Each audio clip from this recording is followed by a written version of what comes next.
we're going, huh? You're in the picture.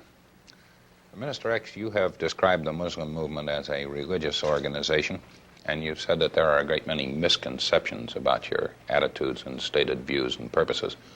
Could you tell us briefly what the basic tenet of the Muslim organization is? Yes, we are Muslims because we believe in the religion of Islam. But Allah, we believe in one God, Muhammad as the apostle of Allah, and we believe in all of the prophets, all of the scriptures brought by those prophets, and then we practice prayer, charity, fasting, the same as is practiced in the Muslim world. What is your attitude on the relations between the black and white races? What do you seek to accomplish? Well, Mr. Muhammad teaches us that you never can force black people upon white people, and you never solve a problem by forcing anyone upon someone else, contrary to their will. And for that reason, he teaches us that integration will never work as long as you have to force it. So he has taught us that God has taught him that the best way to solve the problem that black people are involved in this country is to let us separate from whites and solve our own problems. Do for ourselves that which whites do for themselves. Stop begging the white man and stand on our own feet and solve our own problem. Is it fair to say, as a generality and as a succinct way to put it, that you believe in segregation of the races? No, segregation is that which is, Mr. Muhammad says that segregation is that which is forced upon inferiors by superiors.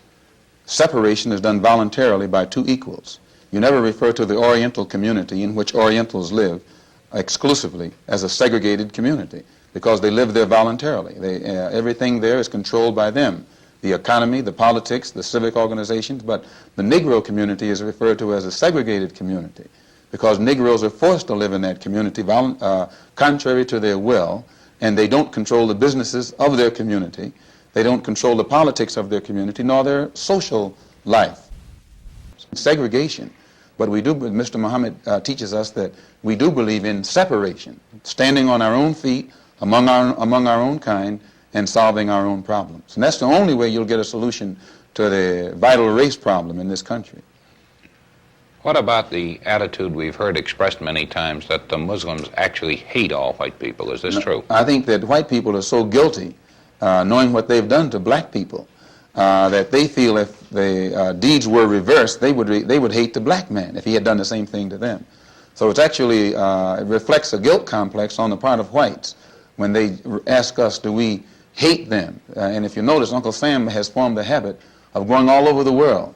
He calls it the ugly American or the American image. He thinks that everybody hates him because it's a guilt complex. And if you think that if you are worried about Europeans hating you and they're your allies and your cousins, well, naturally it would follow for you to think that Negroes in this country would hate you, especially in light of what has been done to black people in this country by white people. We don't teach hate. Mr. Muhammad teaches the truth, and he teaches that our people should unite among ourselves and try and solve our own problems instead of trying to force ourselves upon whites and blame them for our plight. Could we press for a very simple answer to one question? Do you hate all white people? I don't think it's a fair question. The white man doesn't even come into my attitude. Mr. Muhammad teaches us to love our own kind and let the white man take care of himself. For a white man today, sir, after kidnapping millions of black people from Africa, stripping them of all human characteristics and relegating them to the role of chattel or cattle or animals, commodity, merchandise that could be bought and sold at will, and then 100 years since the Emancipation Proclamation, using every type of deceptive method to further us into slavery, called second-class citizenship, I think that it would take a whole lot of nerve for white people today to ask Negroes, do they hate them? You're perhaps right. Certainly nobody with a sense of reason would say that all Negroes should love all white people. Let me put it another way, if I may. I think this is an important point. The popular conception is that it is basic to the Muslim tenets that all Negroes hate all white people. You have said essentially that this is not true. Now, to personalize it for a moment. The problem isn't personal and it's not individual. Our problem is collective.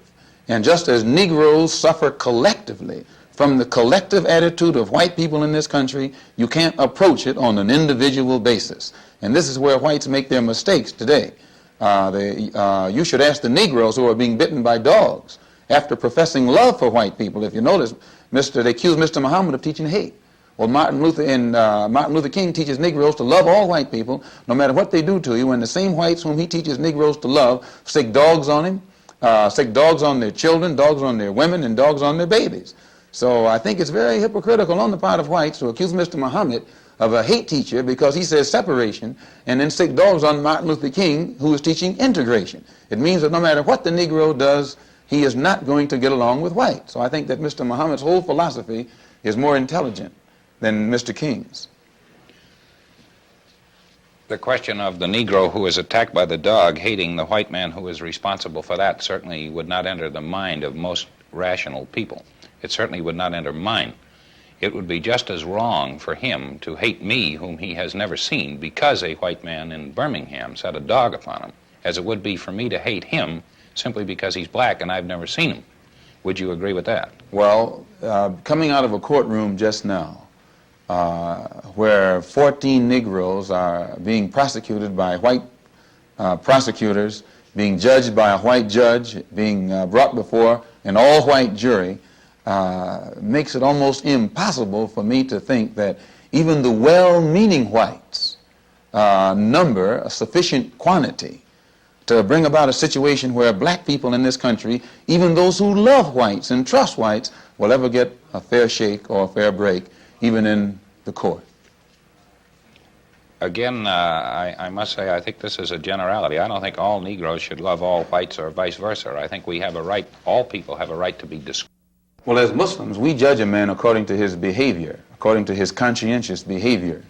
And you'll find that all of the injustices that black people are crying out against in this country are being inflicted upon them by whites. It is the whites who are depriving our people of civil rights. It is whites who are depriving our people of implementing what the Supreme Court decision said should be implemented. Wherever black people turn, they are facing the hostility of whites, so that when you get the collective pulse beat of Negroes in this country, you'll get a truer picture of how our people think. You can't go up to an individual and ask him what does he think. How do all of you think who are catching hell collectively at the hands of white people collectively? Now there are a few individual Negroes who have escaped, who are handpicked, and who are allowed to sit next to the white man in high places. You ask one of them how he feels, naturally he's going to say hooray, hooray, hooray. But when you go to the masses of black people who are still catching this hell, I don't think you'll get any hoorays from them. White race, is there any truth in this? I've never heard that. I do believe, though, that most whites admit today that if the white race keeps going as it is, it will destroy itself. And probably destroy the Negroes along with it. It will destroy itself. Pharaoh destroyed himself, but he didn't destroy the Hebrews. Nebuchadnezzar or Belshazzar in Babylon destroyed himself, but he didn't destroy the Hebrews. When a people believe in God, then God is sufficient as their protector. And what the Honorable Elijah Muhammad teaches us as Muslims is to turn toward God. Stop trying to imitate the white man and please the white man, but imitate God and please God and get on God's side. And then when this great catastrophe strikes, those who are on God's side will receive God's protection. And as Muslims, this is what we believe. This is why we try and withdraw from any society or group of people who live an ungodly life. We want to please God, not our slave master. Does your religion allow for belief in other gods by other people? Our religion teaches us that there is but one God, the creator of the universe, the supreme being, and that all prophets came from that God. The Christians refer to him, I think, as Christ. The Jews call him Jehovah. Muslims know that his name is Allah. And Islam, in its essence, means complete submission to God. Any Jew that practices his religion rightly is practicing the Muslim religion. Anyone who practices the teachings of Jesus is practicing the Muslim religion. Okay. coming from Muhammad Speaks, which is the publication of your cult or your religion, Elijah Muhammad, referred to the policemen out there, the white policemen, as devils. He said, "There is no justice here for us black people. There is no future for us nor our children in civilized America." Doesn't that imply that you're going to get out, or that's his wish that you get out? If he referred to those policemen out there as devils, who were heavily armed and knew that the Negroes whom they were shooting down in cold blood were not heavily armed, I don't think that those policemen themselves would deny that they're devils, nor would any Negro who witnessed such a deed deny that they are devils. Well, about the other part of it, there's no justice here for us black people. There is no future for us nor our children in civilized America. And I didn't make that up. He said it in his own And he's correct publication. in what he says, sir. Oh, what does it mean? Does it mean you're going to get out, or It what? means the same thing that Attorney General Robert Kennedy means when he says that the #1 domestic problem in America is the race problem, that it is almost impossible to solve it. It's almost impossible to give justice to Negroes.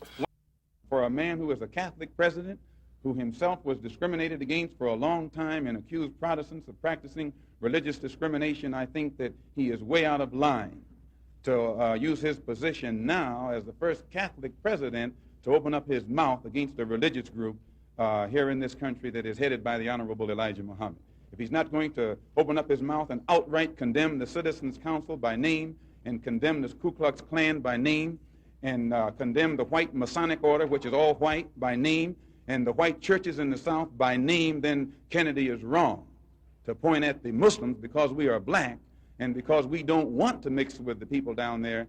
And I should say that when we express our desire not to mix with whites, they call us a hate group, and Martin Luther King is running around here telling Negroes to love all kind of white people, and they sick dogs on Martin Luther King. So it answers itself, and it shows the hypocrisy of the white man.